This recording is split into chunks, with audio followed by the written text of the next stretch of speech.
My name is Sean Friedman. I'm 34, and on the day my family set a table for their pets, but not for me and my son, I finally learned what it means to be extra. Paige's call came this night before, buzzing through a quiet kitchen while Jamie rinsed blueberries in the sink, and my boyfriend, Noah, texted a photo of the crooked lamp he'd finally fixed in his apartment. Paige and I hadn't spoken since Thanksgiving. The fight, the silence, the way our mother hovered like a referee who only ever handed one team the penalties. I should have ignored the call. I even let it ring out once. But then it came again and again. When I answered, Paige didn't say hello, didn't ask about Jamie, didn't do the nervous laugh she always did when she wanted something. Her voice was low, flat. "You might want to come this year," she said. "Things aren't what they seem." "Meaning?" I asked, resting my palm on the cool edge of the countertop like the granite could hold me up. Silence bled down the line. "Just come," she said. "Please." I didn't say yes. I didn't say anything. But the next morning, I woke Jamie early, told him to throw on his sneakers, and packed a tote bag with sunscreen, 2 juice boxes, and the kind of hope you only admit to a child. Maybe today will be normal. Noah offered to drive us, but I told him it was fine. This part of the story was mine to walk into and, if necessary, walk out of. The drive was 2.5 hours of highway and unfinished conversations. Shaimi pressed his face to the window and asked about the food. "Probably barbecue," I said. "Maybe Grandma's potato salad." I didn't say the potato salad always tasted like guilt and dill. I didn't say I'd stopped craving it years ago. The closer we got, the more my stomach staged its own quiet rebellion. It wasn't the kind you can breathe through. It was the old alarm, the one that learns your parents' rhythm and wakes you right before they say something that will take you the rest of the year to forgive. We pulled up to my parents' house. White siding, porch swing, the hydrangeas I once bought for Mother's Day, blooming like a dare. Laughter floated from the backyard. I smoothed Jamie's hair. "Stick close," I said. He nodded, fingers slipping into mine. The yard looked like a magazine spread for people who spend holidays practicing how to look candid. Long tables under string lights, name cards in looping calligraphy, a bartender in a linen apron shaking something frothy in a silver tin. My father stood by the grill with his chest puffed out like smoke could hold it there. My mother jogged from group to group, arranging pose after pose, the kind of smile you wear when you live in a picture and dare reality to interrupt. No one greeted us. We stood at the edge of it all like we'd arrived 2 minutes after the play started, and the only seats left were on the floor. I searched for Paige and didn't see her. I searched for a sign that this was the right decision and didn't see that either. "Mom," Jamie whispered, tugging my sleeve. I followed his gaze to the nearest table. Place settings.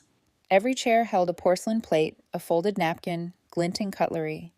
Each plate had a name perched on top like a little flutter of belonging. Except there was no place for us. I told myself there must be another table. Maybe there was a kid's table. Maybe our cards blew away. Maybe.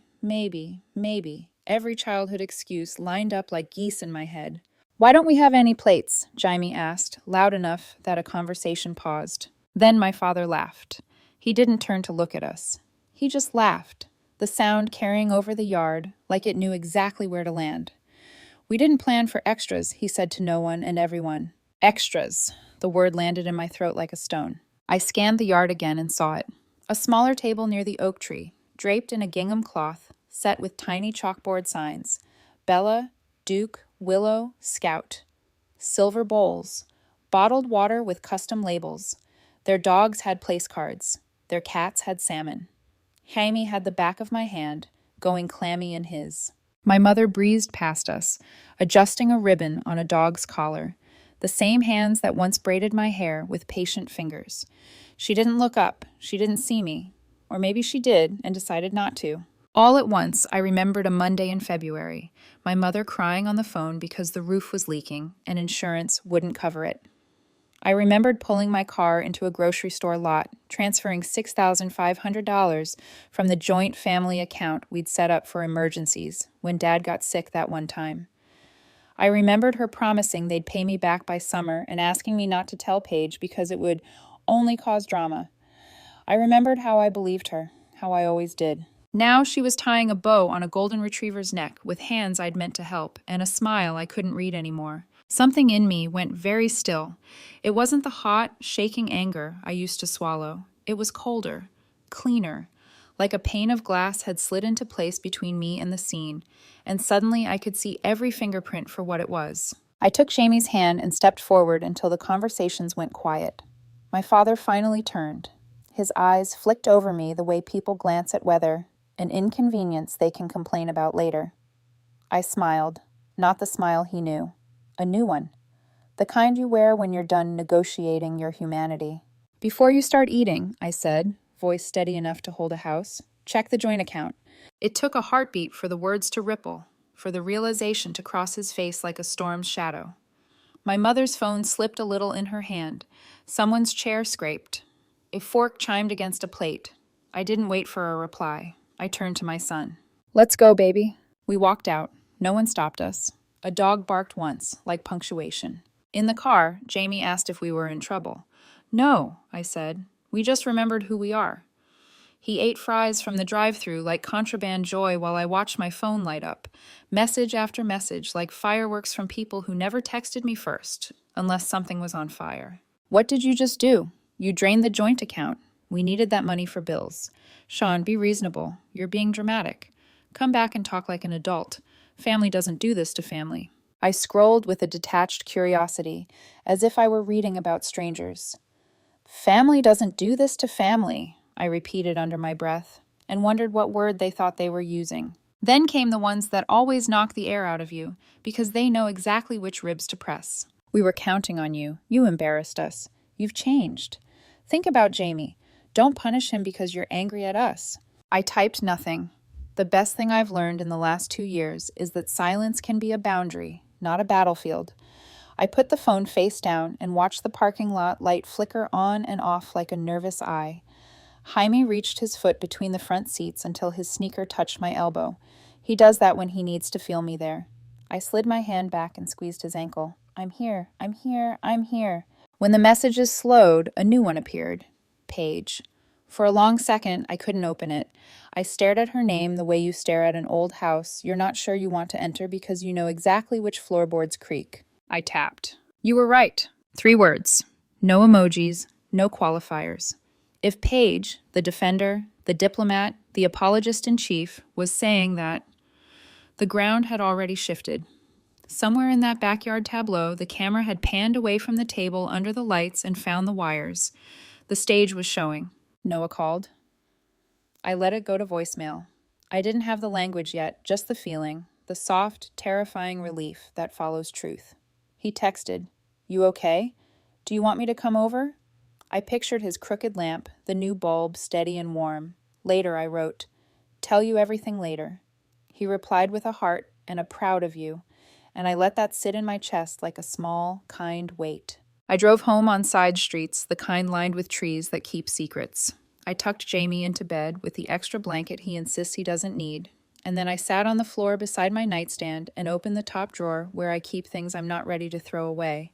Old birthday cards, the silver charm bracelet my mother gave me at 16, the printout of that bank transfer with the words roof repair in the memo line. I read Paige's 3 words again. You were right. I turned them over, held them to the light. They were not an apology. They were an admission. Those are different animals. One comes when you want something from me. The other arrives when you finally told the truth to yourself. I didn't reply. Not yet. The silence felt like a room I wanted to live in for one night.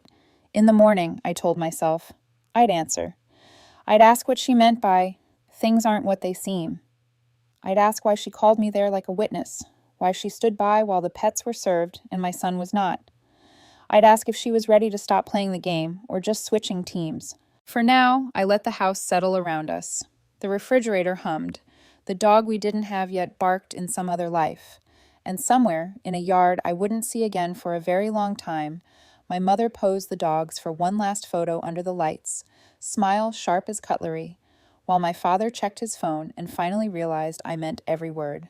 Before you start eating, check the joint account. I lay back on the carpet and stared at the ceiling, tracing the hairline crack that runs from the light fixture to the windowsill.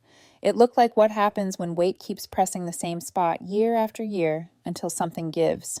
Under my palm, my phone buzzed once more. Another message from Paige. This time, just one word. Please. I closed my eyes and pictured the reunion table again. The white plates, the name cards, the careful choreography of belonging. And then I pictured a smaller table in a quieter house where there were only 2 chairs, and both of them had our names. I didn't know it then, but I was already setting it. Mom? Jaime's voice drifted from down the hall. I'm here, I said, and I was. For the first time in years, I was exactly where I needed to be. I didn't sleep much that night. Every time I closed my eyes, I saw the table again, the glittering lights, the laughter, the silver bowls lined up for dogs. I kept hearing my dad's voice. We didn't plan for extras. It looped like a bad song, mocking me, until my chest felt hollow. At 7 a.m., my phone buzzed. Another message from Paige. Paige, please, Sean, can we talk? I'm sorry. The word sorry hit differently coming from her. She was the family's diplomat, the peacekeeper, the bridge between chaos and denial. For years, she'd defended them, told me I was too sensitive, that Mom just has her ways. She made me doubt myself, even when I was standing in the middle of their manipulation. And now she was saying please. We met at a diner halfway between our houses, the kind with cracked red booths and a waitress who calls everyone sweetheart. I got there first, sat by the window, and wrapped my hands around a chipped mug of coffee. I didn't drink it. I just needed something to hold. When the bell above the door jingled, I looked up and almost didn't recognize her. Paige, the polished one, always in pearls and perfectly pressed skirts, walked in wearing a hoodie and no makeup. Her hair was in a messy knot, her eyes ringed with exhaustion. She looked smaller somehow, like the air had been taken out of her. She slid into the booth across from me, didn't touch the menu, didn't smile.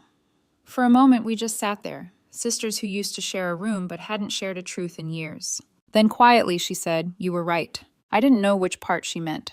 The money, the manipulation, the way Mom and Dad only remember my number when they need something. Paige kept talking.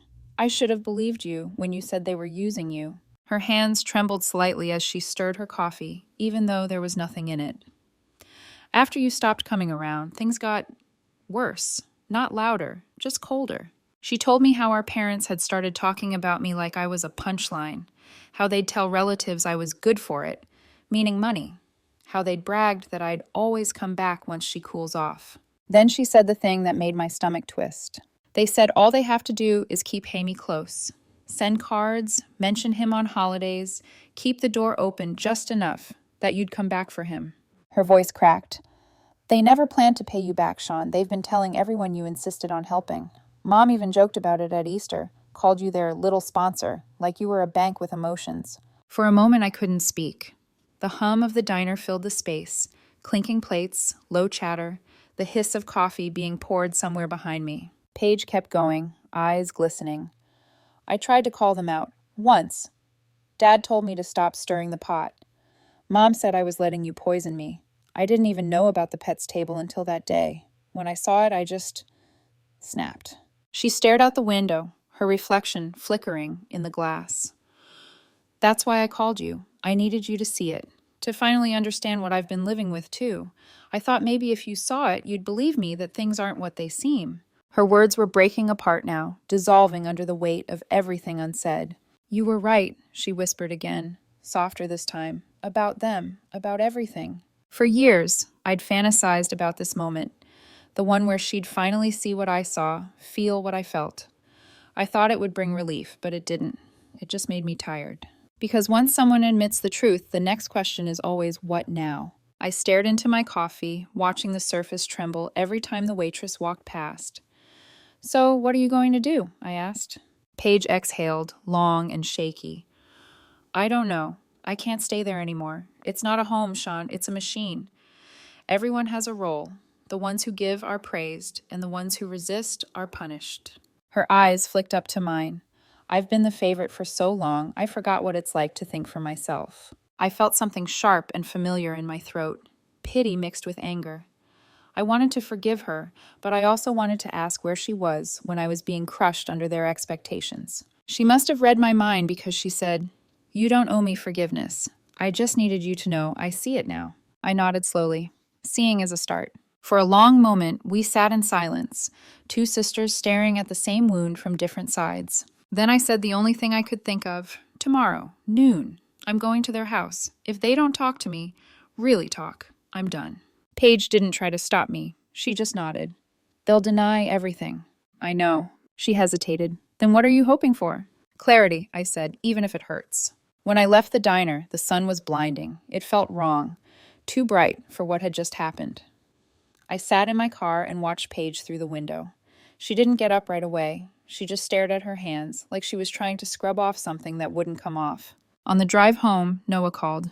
How'd it go? Like pulling a splinter that's been there for years, I said. You get it out, but you still feel it. He was quiet for a second. Then, softly, you're doing the right thing, Sean. Sometimes the right thing still feels awful. Yeah, he said. That's how you know it's real. When I got home, Jamie was on the living room floor, building a tower with his blocks. Did you see Aunt Paige? He asked. I did. Is she still mad? I crouched beside him. No, she's just sad, and that's okay. He nodded like he understood more than a child should. That night, after I put him to bed, I walked through the house turning off lights. Each click sounded like a promise to myself.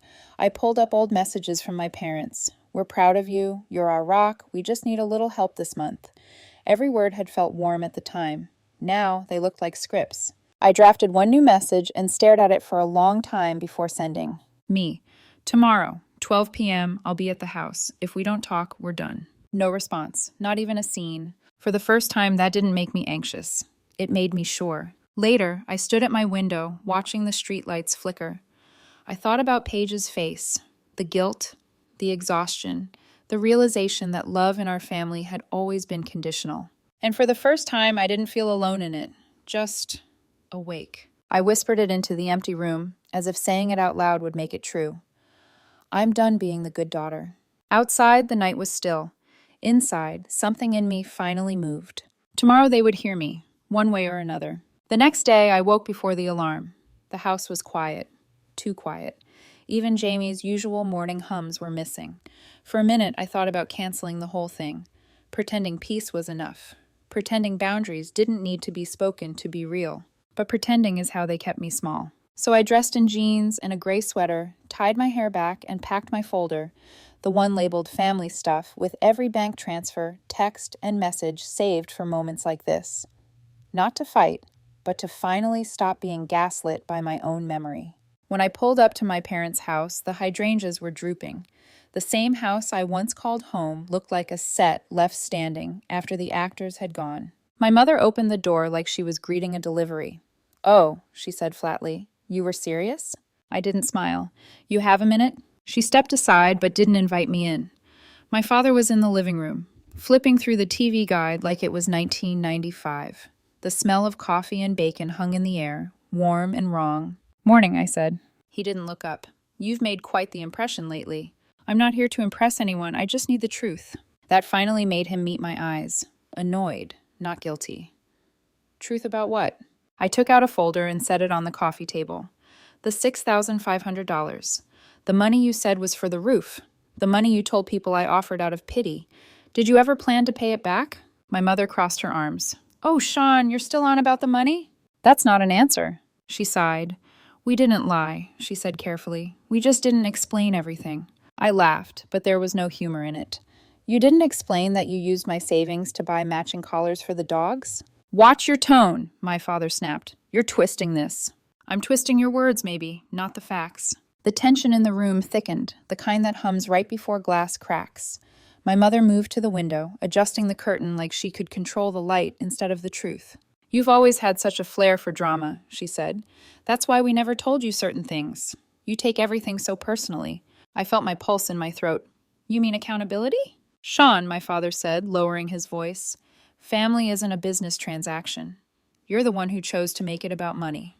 I wanted to scream that it was them who made it about money. Every time they called me, only when bills were due. Every time I was the solution to their crises. But screaming was what they expected. So instead I stayed calm. Deadly calm. This isn't about money, I said. It's about respect, about honesty. You've been lying to me for years, and to everyone else about me. He smirked. You've really been talking to Paige, huh? That hit harder than I expected. What does that mean? He shrugged. She's always been emotional. She'll get over whatever nonsense you've been feeding her. I stood. This isn't nonsense. This is the last time I'll ever try to talk to you like adults. My mother turned, eyes sharp. You'll regret cutting off your family, Sean. You always come back. I met her gaze. Not this time. I walked out before they could respond. For a moment, I stood on the porch, shaking, not from fear, but from the release of it all. My voice was steady. My heart was loud. I thought that was the end. But with people like them, silence isn't peace, it's plotting. 3 days later, Paige sent me a screenshot. A Facebook post. An old photo of Jamie from Christmas 2 years ago. He was wearing a red sweater, frosting on his nose, sitting on Mom's lap. I'd taken that picture myself. The caption? We don't get to see him much anymore, but we'll always love our sweet Jamie. Family is complicated, but love is simple. A red heart emoji at the end. The comments were a parade of pity. You're such wonderful grandparents. He'll come back around, don't worry. Family always finds its way. My hands shook. They'd done it again. Rewritten the story before I even had a chance to breathe. Me. I can't believe this. Paige. She's already calling people. Says you lost it at the reunion. That you're having a breakdown. My chest burned. They're turning me into the villain. Paige replied instantly. They've done it before. They'll keep doing it. Be careful, Sean. So I did what I always do when logic fails. I documented. Screenshots, texts, timestamps. The digital armor of the accused. But part of me still wanted to believe that this was the worst of it. That public humiliation was their ceiling. I underestimated them. That night, I sat in the dark living room while Jaime slept down the hall. The TV was on mute, some cooking show where everything stayed clean and controlled. I watched the contestants chop vegetables, thinking how easy life looked when you could just follow a recipe. The next morning, I dropped Jamie at school, kissed his forehead, and told him I'd be early for pickup. He smiled, that shy, gap-toothed grin that makes everything worth it. At 3:03, I pulled into the pickup line, same as always. The bell rang. Kids poured out, laughing and waving backpacks. 5 minutes passed. 10. 15. No Jaime. I parked and went inside. The receptionist smiled when she saw me. He already left, Ms. Friedman. Picked up at 2:15. The world tilted. Picked up by who? Your parents, she said kindly. They're listed as emergency contacts. They had ID. We double-checked. For a second, I couldn't breathe. The air turned syrup thick. They're not allowed. My voice broke. They didn't tell me. She frowned. Is everything okay? But I was already running. I called my mom. No answer. My dad. Nothing. Then Paige. She picked up on the first ring. Sean, I just heard. I think they took him home. I'm on my way there. Her voice was trembling. I'm already driving, I said. I don't remember most of the trip. Just red lights blurring past, horns, the echo of my own heartbeat in my ears. By the time I reached their street, I was shaking so badly I nearly dropped the keys. I didn't knock. I shoved the door open. There they were, my parents on the couch, Jamie between them, holding a cookie, his face pale, confused. When he saw me, he jumped up and ran straight into my arms. I turned to them, voice low and cold. If you ever take my son again without my permission, I'll call the police. My mother blinked like I'd spoken another language. We just wanted time with him. You've been so distant. My father stood. You're overreacting, Sean. You left him on the contact list. That doesn't give you permission to kidnap him. Kidnap? He scoffed. You make everything sound so dramatic. I didn't argue. I tightened my hold on Jamie's hand. Say goodbye, honey. He looked up at them, then at me, and whispered, I don't want to go with them again. My mother's face crumpled, but not from guilt, from losing control. We walked out. The air outside felt thinner, freer. In the car, Jamie spoke softly. They said you said it was okay. I stared at the road ahead, my voice steady. I didn't. He nodded and went quiet, small fingers clutching the hem of his hoodie. That night, he crawled into my bed and fell asleep holding my hand. I didn't sleep at all. I stared at the ceiling, counting every breath, feeling the walls of my old life closing for good. The next morning, I emailed the school, attached custody papers, and demanded my parents be removed from the emergency contact list. Then I printed out the message history, my mother's fake apologies, the post captions, everything. When Paige arrived later that afternoon, she was furious. They don't think they did anything wrong, she said. They said you manipulated me, that you're unstable. I laughed, the kind of laugh that doesn't sound human. Of course they did. Then she handed me a small flash drive. Listen to the last recording, she said. You'll understand why I'm moving out. She left before I could ask what she meant. That night, after Jamie fell asleep, I plugged it in. Static, then voices, my parents. Mom. Sean needs to think she's in control. Let her cut us off. Dad, she'll come back when she's tired or broke. Mom, or we go through Jamie. He's soft. He trusts people. I froze. My own heartbeat filled the silence after their words.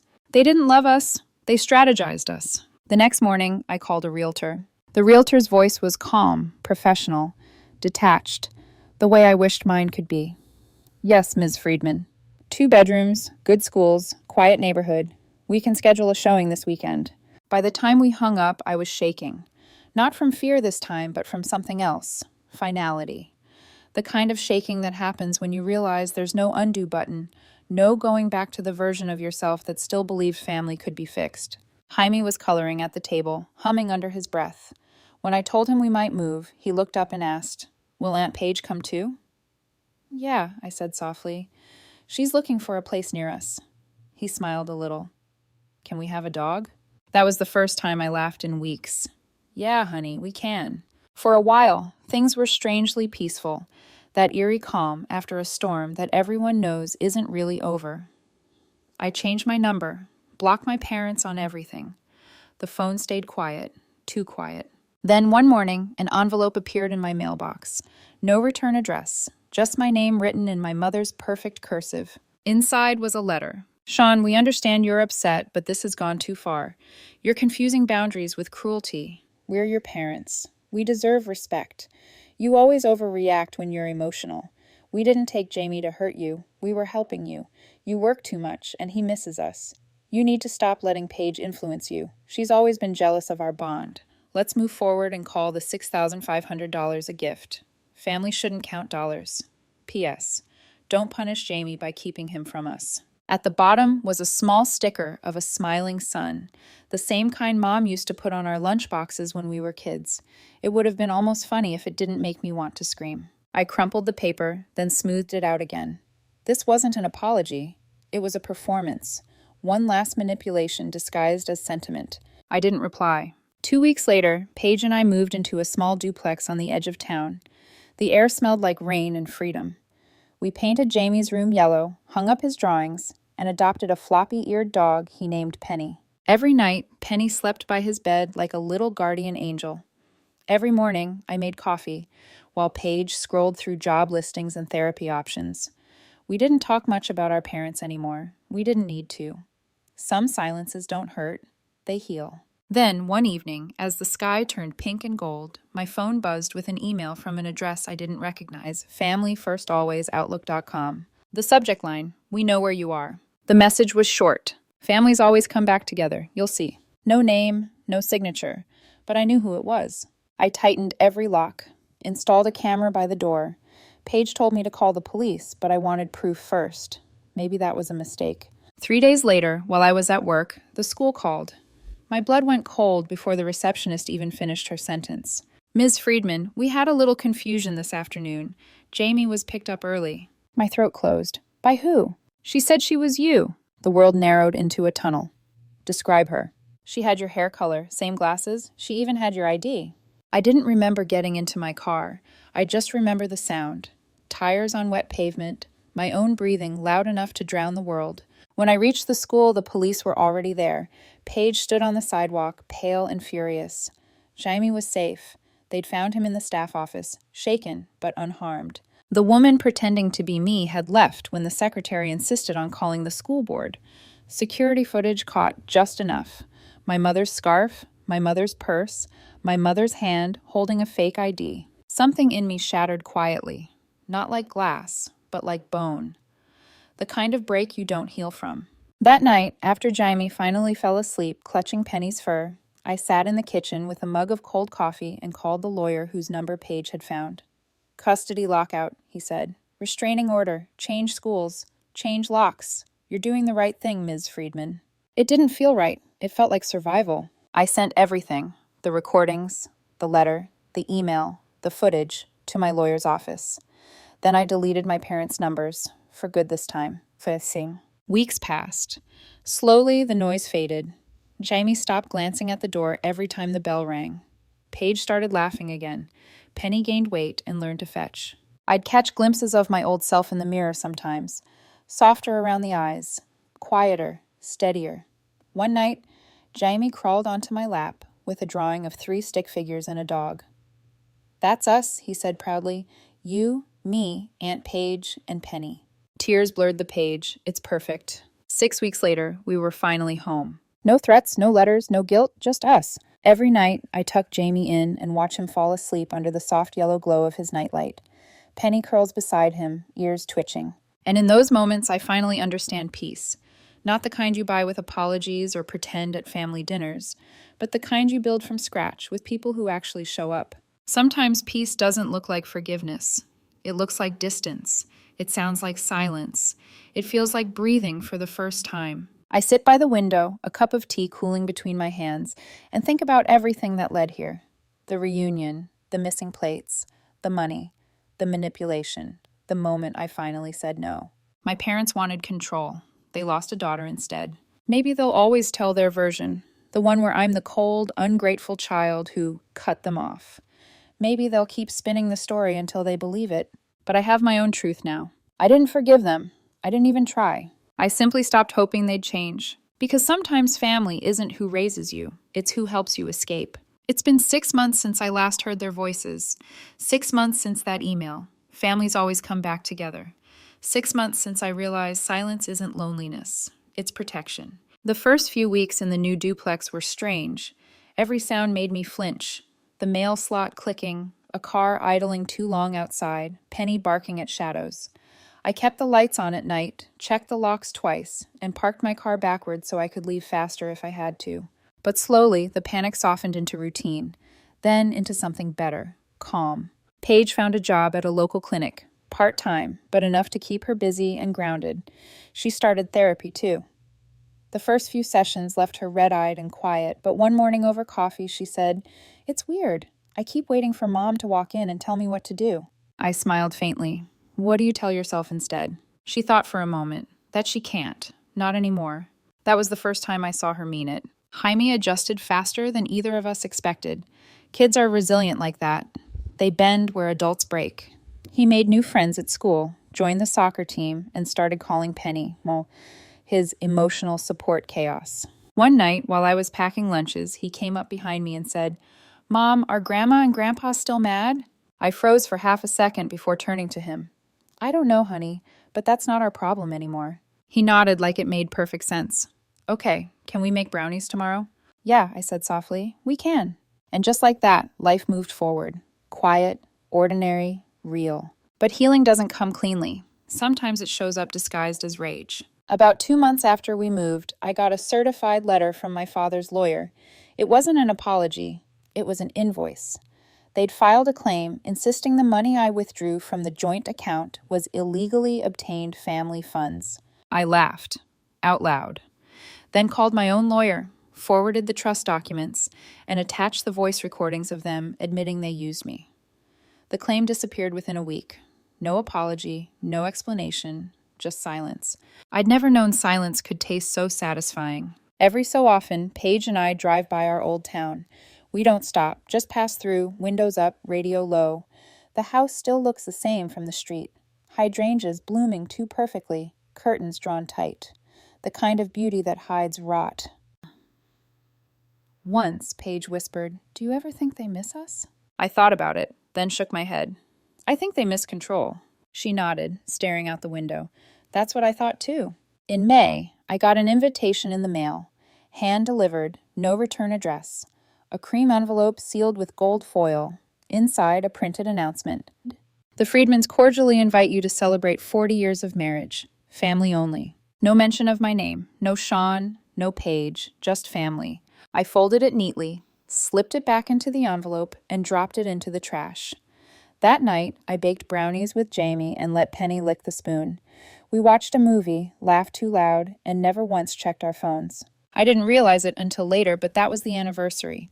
Exactly 1 year since the reunion. Exactly 1 year since the day I stopped begging for a seat at their table. Now, I build my own table. Some nights, Paige brings takeout. Other nights, Noah comes by after work, helps Jamie with his math homework, and stays for dinner. He doesn't try to fix me. He just sits in the quiet and belongs there. Sometimes I still think about the version of me who stood in that backyard, the woman who mistook silence for peace, Guilt for love. If I could talk to her now, I'd tell her this. You don't owe anyone the version of yourself that makes them comfortable. You don't have to keep explaining pain to people committed to misunderstanding it. Family doesn't end when you walk away. It ends when they stop being safe. A few weeks ago, Jamie brought home a school project titled My Family. He drew me, Paige, Penny, and Noah, 4 stick figures, and 1 very large dog.